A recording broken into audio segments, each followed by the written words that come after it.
бір ерлі зайыптылар болды дейді. Әйелі дүниеге тоймайтын, өте бір мінезшіл, күйеуінің екі сөзін артық көтере алмайтын, оған тіптен ешкім сөйлемесе дағы аузынан шыққан сөзді барлығы орындай берсе деген сондай бір талапшаң әйел болды. Содан бір күні күйеуі басындағы күллі қарыздарын ойлап, күрсініп, үйіне келіп, бір кесе шайын ішіп отырғанда әйелі сөз бастады дейді. Отағасы, ертең менің құрбыларыммен отырысым бар. Соған маған жаңа көйлек керек. Ай, құрметті жарым ау, саған күллі көйлектеріңді алып бердік қой. Жоқ, маған жаңасын алып бересіз. Мен жаңа көйлек кимесем болмайды. Ол көйлектердің барлығын құрбыларын көріп қойған деп айтты дейді. Сен білесің, менің басымда қарызым қанша екенін. Бірінші қарыздарым төлейікті. Қарыздар төленсе, алармыз сол көйлекті. Жоқ, сіз алып бересіз, алып бермесеңіз, онда мен сізді қызметіңіз жасамайым деген сында әңгіме айтты дейді.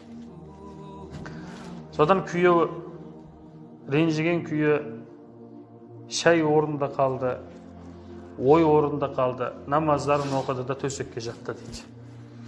Әйелінің астмасы бар екен, астмамен ауырады.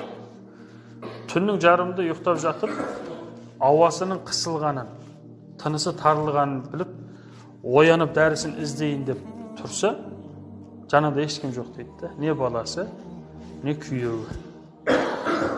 Содан бұл әйел өте бір қиналып, бұлар қайда кетіп қалған десе, өзінің денесінің жерде жатқандығын сезді дейді. Күйеуі сырттан әйелінің есімін атап кіріп келгенін көрді.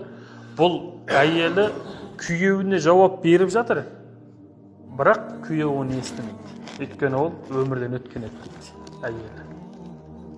Әйелі өмірден өткен. Күйеуі әйелінің жағасынан жұлқылап есімін айтып жатыр, әйелі оянбайды. Бірақ әйел жауап беріп жатыр, оны күйеуі естімей жатыр. Содан не болды деп дәрігер шақырады, дәрігер қарайды, тексереді, өкінішке орай біраз уақыт бұрын әйеліңіз жан тапсырыпты дейді.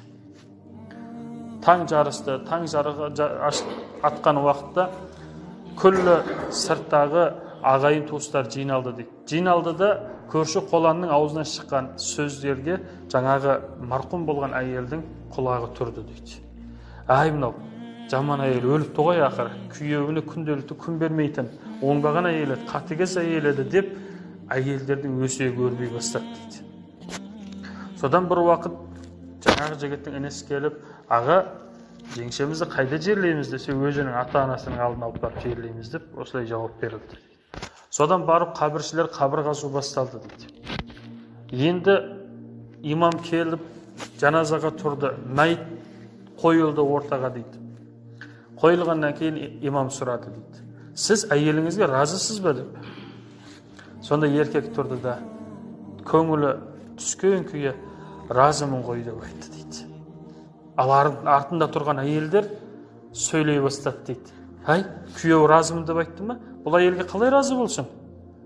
Бұл күйеуі разымын деп айтты ғой, бірақ оның түріне қараңдаршы деген сөздер кете бастады дейді. Ол шынайы жүректен разымын деп айтқан жоқ қой деп.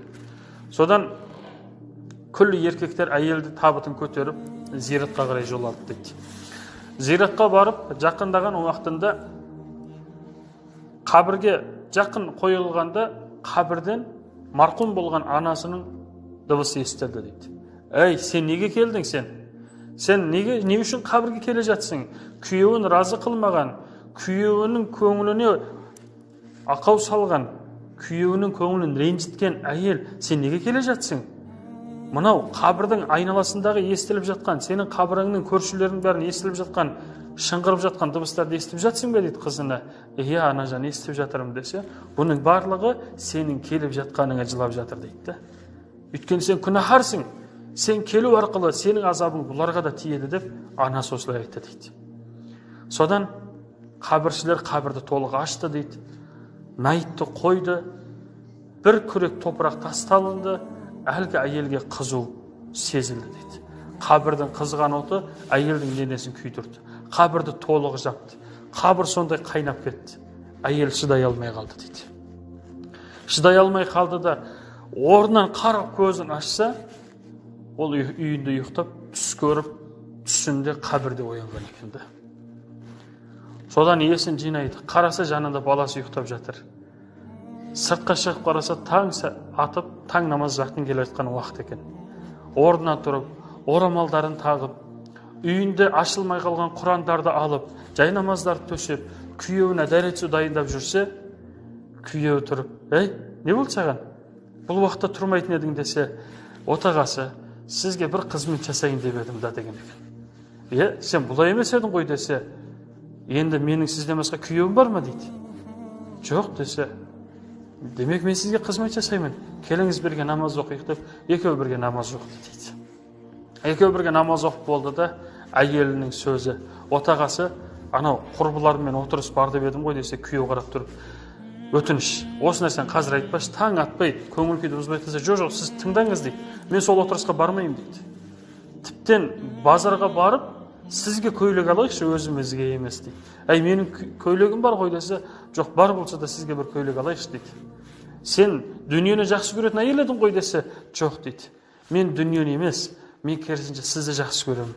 Қандай қиын жағдай болса да мені ойлайтын күйеуімді мен жақсы көремін деп, өзінің күйеуіне ілтипатын білдірген екен. Ағайындар, әйел де, күйеу де бір-біріне шынайы разы болса, бір-бірімен шынайы қарым-қатынаста болса, Алла Тағала ол жанұяға әлбетте берекетін беріп қояды. Алла Тағала берекеті жаудырған нұрлы отбасыларда болуымыз Алла Тағала нәсіп етсін.